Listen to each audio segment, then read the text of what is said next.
معاشی طور پر ہم جس بحران کا ہمیں سامنا ہے، جہاں پہ ہم کھڑے ہیں، جو کہ آپ کو آئے دن مزید بدتر ہوتے ہوئے نظر آتی ہے، تو آخر ہم جو ہیں قرض لے کر قرض ادا کرتے جائیں گے، آخر میں تو اگر ڈیفالٹ ہو گئے، سوشل انریسٹ ہو گیا، تو کیا اسی سچویشن میں کوئی ریولوشن آئے گا؟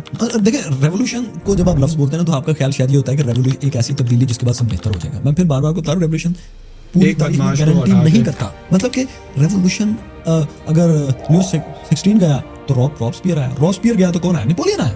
اچھا، نیپولین کو بھی قید کر دیا تو پھر لوئس کا بھائی آ گیا واپس، اسی کو جس کی گردن اتاری تھی وہ گیا تو نیپولین کا ایک اور رشتہ. مطلب کیوس ختم نہیں ہوتا ہے، ریولوشن کیوس ختم نہیں کرتا. Revolution is very bad thing.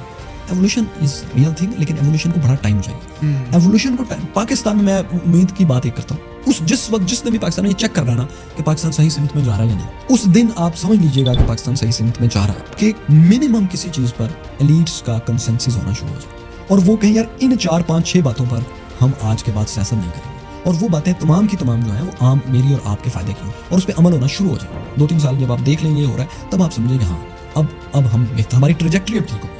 اب 20 سال بعد ایک نسل آئے گی جو کہ بہتر ہوگی، جو کہ ملک ایک اچھا ملک دیکھ سکے گی.